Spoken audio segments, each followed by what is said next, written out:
CBS 6 News starts now with breaking news. And there is a lot of major breaking news to get to tonight. This train derailment in Rensselaer County, a total disaster avoided, why neighbors in Valley Falls should still be on alert. More of this remarkable drone footage ahead, a perspective you'll only see right here on CBS 6. Plus, a Supreme Court case that could change the future of America's democracy, what it could mean for the 2024 presidential election. As we said, a lot of news to get to here at 5. Still to come, a special counsel finds Joe Biden willfully retained documents with classified information, while investigators aren't recommending charges, though, for the sitting president.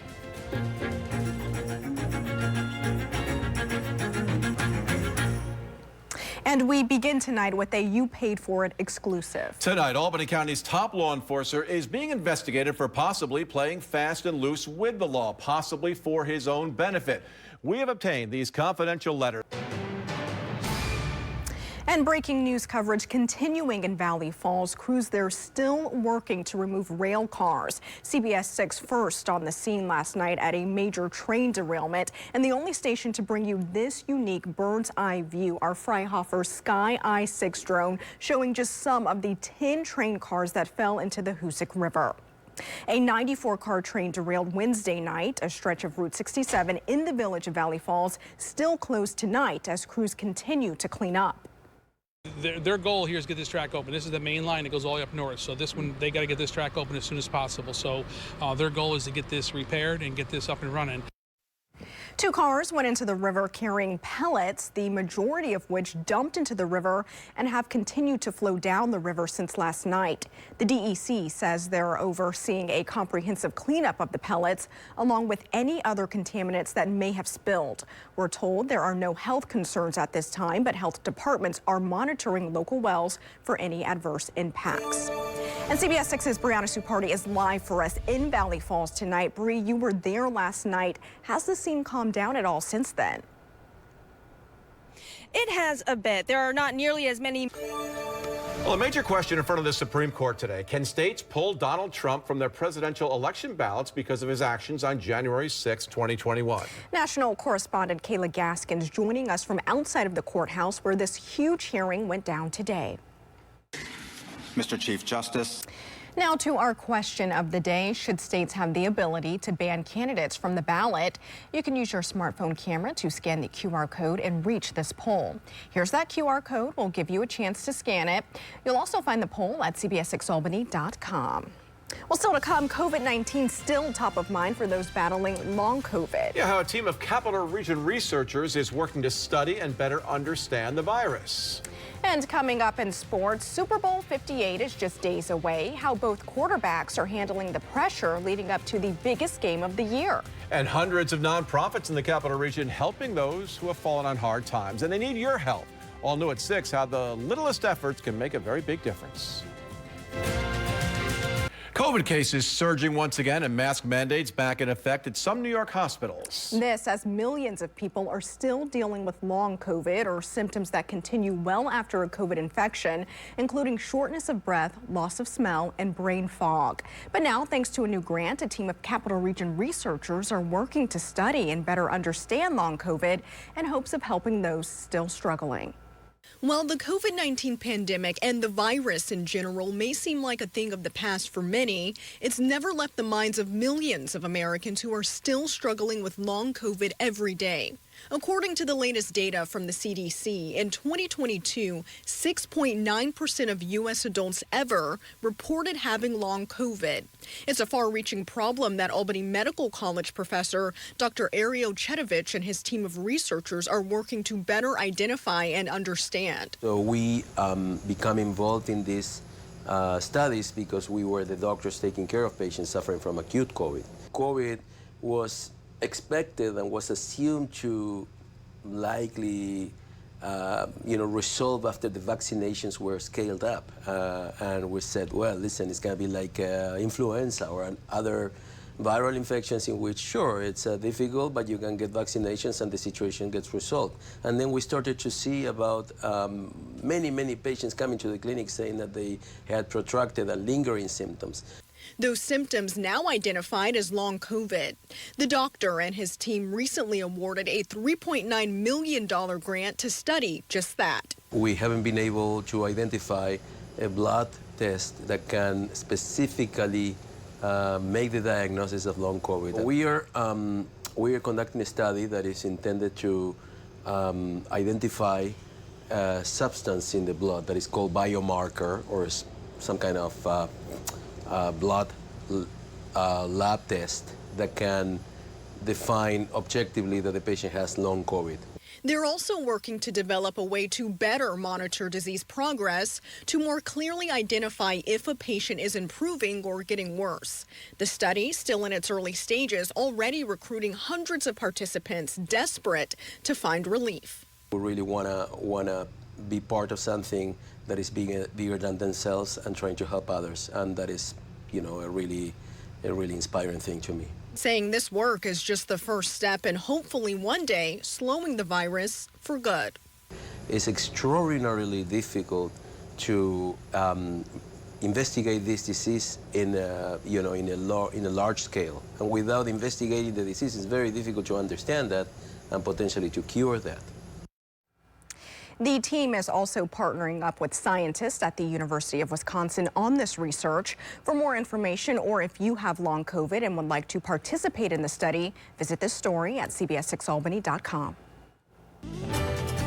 And behind it, a dry Valentine's Day, low 30s, and then many of us may fail to reach 30 next Thursday. Yeah, it's always something, but 55, gotta look at those 50s. Yep. yes. Nothing wrong with that. All right, sports coming up next. Don't want to miss that. Here's a look at what's ahead, though, at 5:30. Victims face down an abuser in a Massachusetts courtroom. What's putting a former Olympian behind bars? Senators taking on the high... You too, guys. All right, AJ, thank you. Well, coming up here at 5:30, the home of Super Bowl 58, Las Vegas is now the city pro sports teams are flocking to. Now another team wants a share of the action in Vegas. Who doesn't want to be in Vegas? Why some critics argue, though, there is little financial return on building a new stadium. And an investigation continues into a homicide in Saratoga Springs, how domestic violence could be tied to the murder. CBS 6 News starts now with breaking news. And that breaking news coverage continuing here at 5:30. The White House tonight giving mixed reactions to a special counsel report on President Biden's handling of classified documents. The Justice Department special counsel says President Biden willfully retained highly classified material when he was a private citizen after leaving the office of vice president. Special counsel Robert Hur will not prosecute, citing the president's limited memory of events, which would make it hard to convince a jury to convict. The White House calling the report inappropriately long and detailed, quote, 379 pages to say no charges. The president, though, says he was pleased with the report and is touting his cooperation with the probe, a stark contrast to former President Donald Trump, who has fought back against a similar investigation. More of our top stories here tonight. One you'll only see here on CBS 6. An independent investigation found Albany County District Attorney David Soares gave himself thousands in bonuses from state grants, which, according to the outside counsel hired by Albany County, would be a violation of the law. Soares says it's his understanding the bonuses were permissible. And we're live in the village of Valley Falls, Rensselaer County. Crews cleaning up and removing derailed cars from a 94-car train. 2 cars went into the Hoosick River dumping pellets. The DEC says there are no health concerns at this time. Donald Trump's legal team arguing before the Supreme Court today that the 14th Amendment's insurrectionist clause should not apply to the former president, and states have no grounds to remove him from presidential ballots. In-depth coverage on all of these stories coming up tonight. In the meantime, you can catch up online at cbs6albany.com. Well, new here at 5:30, a former Olympic athlete, now a convicted child molester, Conrad Mainwaring, pleaded guilty just hours ago to sexually molesting young boys. He was a track coach and camp counselor at Camp Greylock in Massachusetts, the accusation dating back to the 1970s. CBS 6's Ashley Husakonki is live for us in Pittsfield, Massachusetts tonight. Ashley, a big moment for Mainwaring's victims who got to see him admit to the charges today. An autopsy was scheduled for today, and a vigil will happen tomorrow night at the Vanderbilt Terrace Apartments to honor Breonna's life. While police have not indicated whether there was a pattern of domestic violence in this case, that is something that impacts more people than you may think. CBS 6's Emma Quinn spoke with a domestic violence victim support agency to learn more. 1 in 4 women and 1 in 10. CEOs of three of the biggest pharma companies appearing on Capitol Hill today to explain why Americans pay so much more for prescription drugs than patients in other countries. National correspondent Atra El-Nashar reports on the steps Congress is considering to bring down costs at the pharmacy. For too many Americans. On Sunday, all eyes will be on Las Vegas, Nevada, and Super Bowl 58.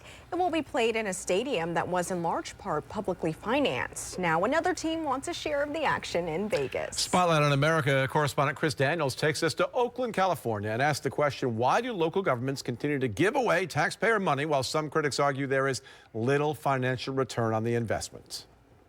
It's our palace. We're 2 months away from the Great American Eclipse, a total solar eclipse coming in April. We look into where you can view it best, not far from the capital region, and why we need a bit of luck to see it. Also, a wild moment on live television. New York's guardian angels claim to stop a shoplifter, but there's a lot more to this story.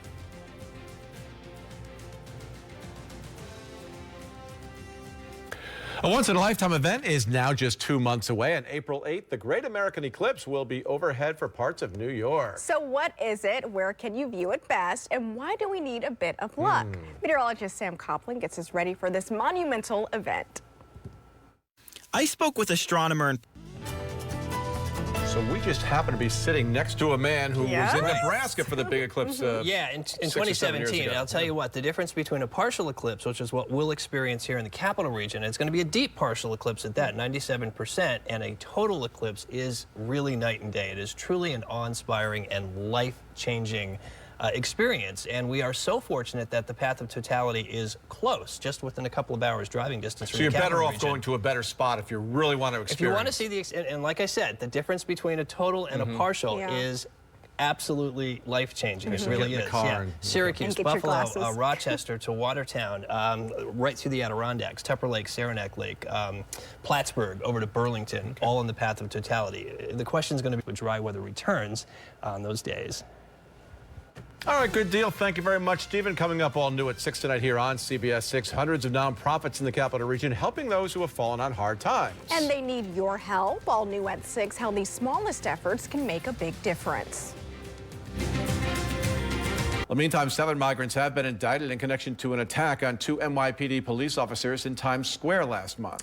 Just today, Manhattan District Attorney Alvin Bragg said the indictment includes 5 people who were previously arrested and 2 who have not been arrested. Bragg has been pressed about his decision to release 5 suspects without bail, considering their migrant status and lack of connection to the community.